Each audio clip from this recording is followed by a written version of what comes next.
Lymphocyte के 3 भाग होते हैं। पहला इसमें होता है हमारे एक सेल पाया जाता है, उसे कहते हैं टी सेल। क्या कहते हैं? T cell. T cell. दूसरा होता है उसमें इसमें पाया जाता है बी सेल।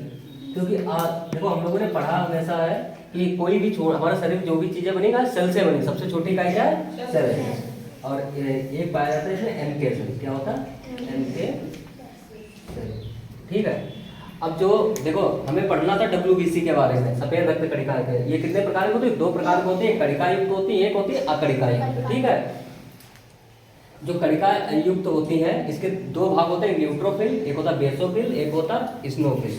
जो न्यूट्रोफिल होती है संख्या में सबसे ज्यादा होती है। न्यूट्रोफिल क्या होती?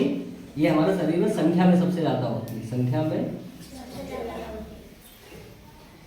सर्वाधिक पाई जाती है। ठीक है।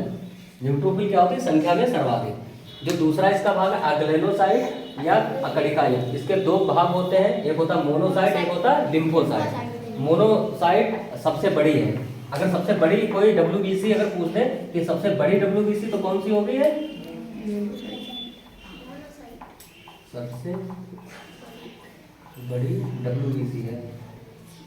अगर सबसे बड़ी WBC कौन है? मोनोसाइट। और सबसे अधिक WBC संख्या में होती है वो न्यूट्रोफिल होती है। ठीक है। अब इसके 2 भाग हैं कणिका युक्त के, मोनोसाइट और लिम्फोसाइट। लिम्फोसाइट क्या होता है?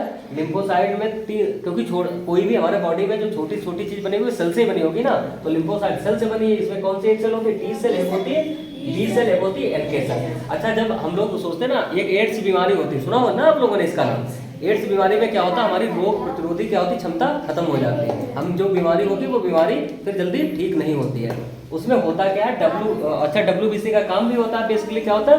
रोगों से हमें बचाना या रोग प्रतिरोधी क्षमता को डेवलप करना। लेकिन ये होता मेन क्या? मेन होता टी सेल। ये जो टी सेल दिख रही है आपको, यही टी सेल जब एड्स होता है तो हमारे अंदर क्या होता है? टी सेल खत्म हो जाती है। जब टी सेल खत्म हो जाती है यही हमें हमारे अंदर रोग प्रतिरोधी, अगर सही से देखा जाए तो टी सेल ही रोगों से बचाने का कार्य करती है। और एड्स क्या होता है? ये टी सेल को क्या कर देता है? खत्म कर देता है।